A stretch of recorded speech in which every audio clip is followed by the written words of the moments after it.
Guys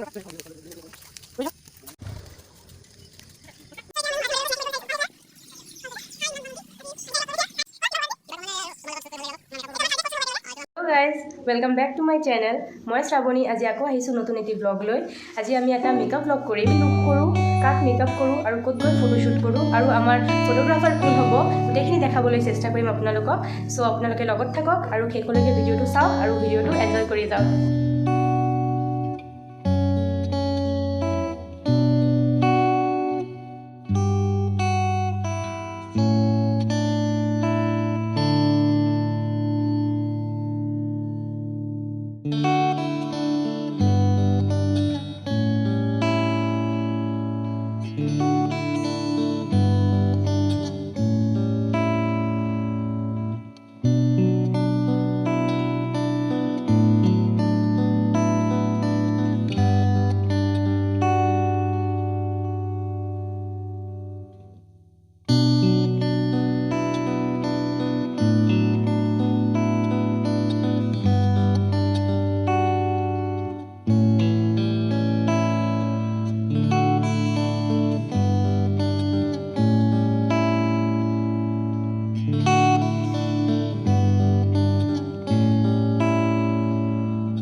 friends, এতিয়া আবেলি হৈ আহিছে আৰু মই আহিছোঁ এতিয়া Tezpur Bamuni Hills. This is a very beautiful place and মই আপোনালোকক দেখাম এইটোৰ ভিউটো। যোনে যোনেতো ইয়াতে আহিছে ইয়াৰ ইমান ধুনীয়া প্ৰাকৃতিক দৃশ্য উপভোগ অবভিয়াছলি কৰিছে, কিন্তু যোনে যোনে অহা নাই মই আজি দেখাম মোৰ ব্লগত যে কেনেকুৱা ধুনীয়া এখন জেগা। চ' আমি ইয়াতে আহিছোঁ, আজি আমি আউটডোৰ শ্বুট কৰিম বুলি ভাবিছিলোঁ। চ' ডেটছ ৱাই আমি ইয়াতে আহিছোঁ। এতিয়া ইয়াতে আমাৰ তাতে ফটোশ্বুট সেইফালে ষ্টাৰ্ট হৈ গৈছে। সেইফালে গেট আছে আৰু এটা গেট আছে সেইফালে। আৰু আজি যিহেতু দেওবাৰ ইয়াতে বহুত মানুহ আহিছে। সেইফালে চিৰি হৈ এনেকৈ বহুত ওপৰত যাব পাৰি। আমি লাহে লাহে ওপৰফালে গৈ থাকিম আৰু মই ইয়াৰ প্ৰাকৃতিক দৃশ্য দেখাই গৈ থাকিম। সেইফালে যি ব্ৰহ্মপুত্ৰ দেখা গৈ আছে, কিন্তু যিহেতু বহুত দূৰ চ' ইমান ক্লিয়াৰলি অহা নাই। চাৰিওফালে একদম গ্ৰীনাৰী এণ্ড গ্ৰীনাৰী, বহুত ধুনীয়া লাগে ইয়াতে আহিও।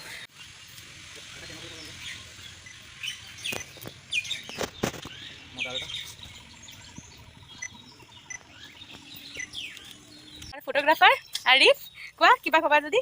কিবা কম মানে এয়াই আৰু তোমাৰ লগত শ্বুট কৰি ভাল লাগে অলপ। তোমাৰ মেকআপবোৰ বহুত এইটো আমাৰ থাৰ্ড নে ফ'ৰ্থ শ্বুট হ'ব একেলগে? এইটো আমাৰ তোমাৰ থাৰ্ড হ'ব। থাৰ্ড হ'ব। চ' আগলৈও কৰি থাকিম ন কাম আমি এনেকৈ একেলগে। নিশ্চয় আগবাঢ়ি যাম। আৰু এটা দুটা আছে সিহঁতে ক'ৰবাত গৈছে কিবা আনিব, আহিলে মই বাৰু আকৌ দেখাম। চ' এতিয়া মই মোৰ আজিৰ মডেলৰ লগত চিনাকি কৰি দিব বিচাৰিছোঁ। আহা এইফালে আহা, কৈ দিয়া। হাই, মোৰ নাম ৰীমা নন্দী। আজি মোক কেনেকৈ লগ পালা কৈ দিয়া। তাইক মই ইনষ্টাগ্ৰামত লগ পাইছোঁ, তো মানে ভিডিঅ'বিলাক চালোঁ, মেকআপবিলাক চালোঁ, বহুত ভাল লাগিলে। তো মানে তাইৰ লগত কণ্টেক্ট কৰিলোঁ, কণ্টেক্ট কৰি আজি ৱেষ্টাৰ্ণ শ্বুট কৰিব আহিছোঁ। চকুটো বন্ধ কৰি দিয়া। আজি মেকআপটো কৰি কেনেকৈ পাইছা? মজা। আহি পাইছোঁ একদম বামুণী হিলছৰ ওপৰত। ইয়াতে এতিয়ালৈকে শ্বুট কমপ্লিট হোৱাই নাই। মই একদম বিন্দাছ বহি বহি ইয়াতে ৰিলেক্স কৰি আছোঁ। বহুত ধুনীয়া বতাহ দি আছে আৰু বহি কিবা শান্তিয়ে লাগি আছে। 5টা বাজি গ'ল। চ' বামুণী হিলছে বন্ধ হৈ গ'ল, কিন্তু সিহঁতৰ শ্বুট এতিয়ালৈকে কমপ্লিট হোৱা নাই। চ' ৰাস্তাতে আহি গ'ল ফটোশ্বুট কৰিবলৈ।